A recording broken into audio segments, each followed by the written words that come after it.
ambiguous. Ambiguous is an adjective and it is a word which gives us more than one interpretation. Ambiguous అంటే ఏదైనా మాట్లాడేటప్పుడు అది క్లియర్గా ఉండదు, మనం అర్థం చేసుకోవడానికి ఒకటి కన్నా ఎక్కువ ఇంటర్ప్రిటేషన్స్ ఉంటాయన్నమాట.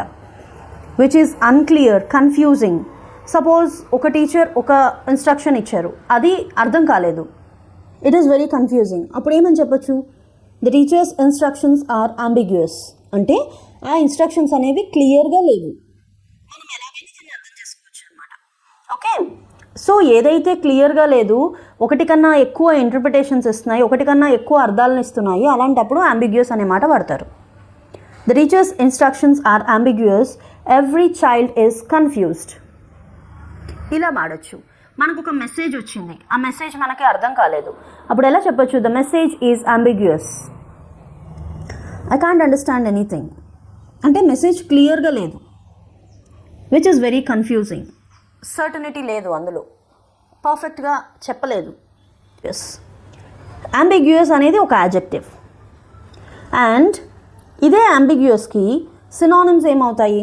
ఈక్వివోకల్, వేగ్, ఇలాంటివన్నీ సినానిమ్స్. బట్ ఈక్వివోకల్ అనే దానికి అంబిగ్యూయస్కి చాలా తేడా ఉంది. అంబిగ్యూయస్ అనేది ఇంటెన్షనల్గా చెయ్యరు, బై మిస్టేక్ జరిగిపోతుంది. ఈక్వివోకల్ కూడా ఇంతే, కన్ఫ్యూజన్, ఒక మాట చెప్తే దానికి పెడార్థాలు తీసుకోవచ్చు అనమాట. Okay, which gives is more than one interpretation. అలాంటప్పుడు బట్ ఇన్ ఈక్వివోకల్ దగ్గర అది ఇంటెన్షనల్గా చేస్తారు, బట్ ఇక్కడ అంబిగ్యూయస్ అనే వర్డ్ దగ్గర ఇంటెన్షనల్గా చెయ్యరు, బై మిస్టేక్ అలా జరిగిపోతుంది అంతే. Let us look at the example with the word equivocal. ఈక్వివోకల్ అనేది సపోజ్ ఒక ప్రైమ్ మినిస్టర్ స్పీచ్ ఇస్తున్నారు, ఆ ప్రైమ్ మినిస్టర్ ఇచ్చే స్పీచ్ని ఆయన ఇచ్చిన స్పీచ్లో టోన్ ఎలా ఉంది, పక్క వాళ్ళకి ఎన్ని ఇంటర్ప్రిటేషన్స్ అయినా దాని నుంచి తీసుకోవచ్చు అనమాట. అంటే స్ట్రెయిట్గా క్లియర్గా లేదు అది. ఓకే, దాని నుంచి చాలా అర్థాలు లాగచ్చు, అలా ఉందన్నమాట. The ఈక్వివోకల్ tone of the prime minister caused an uproar in the chamber.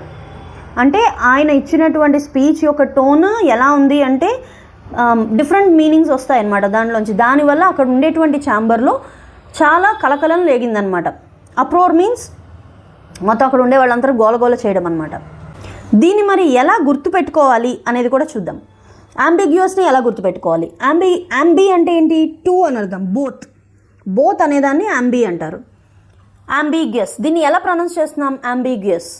Guess అని గుర్తుపెట్టుకోండి. సపోజ్ ఎవరైనా నువ్వు ఆన్సర్ గెస్ చేయరా అన్నాం అనుకోండి, ఒక్కొక్కళ్ళు ఒక్కో విధంగా గెస్ చేస్తారు, పర్ఫెక్ట్గా ఒకటి ఉండదు, అవునా? అంటే ఏంటి? కన్ఫ్యూజన్ అన్నట్టే కదా, అక్కడ ఒకటి కన్నా ఎక్కువ మీనింగ్స్ వస్తాయి అని అర్థం అనమాట. అలా గుర్తుపెట్టుకోండి. Okay, ambi means to guess కొట్టడం. Okay, ambiguous which gives us different interpretations. Okay, రెండు విధాలుగా తీసుకెళ్తుంది, బట్ అన్ఇంటెన్షనల్లీ గుర్తుపెట్టుకోండి. ఈక్వివోకల్ని అలా గుర్తుపెట్టుకుంటారు. ఈక్వల్ అని కదా అర్థము. వోకల్ అంటే టోన్, ఈక్వివోకల్ అంటే ఆయన ఇచ్చే టోన్లో దాని స్పీచ్ ఎలా ఉంటుంది, ఆ చెప్పే మాటలు ఎలా ఉంటాయి, ఆ టోన్ ద్వారా ఈక్వల్ ఇంపార్టెన్స్ ఇస్తాయి అన్నమాట. రెండిటికి ఈక్వల్ ఇంపార్టెన్స్ ఇస్తాయి, అలా గుర్తుపెట్టుకోండి. ఈక్వివోకల్ అది ఇంటెన్షనల్గా జరుగుతుంది, ఈక్వల్ ఒకదానికి కాదు, ఒకటి కన్నా ఎక్కువ వాటికి ఏది మాట్లాడితే దానికి ఈక్వల్ ఇంపార్టెన్స్ ఇస్తున్నట్టుగా ఉంటుంది. అలా మీరు గుర్తుపెట్టుకోండి.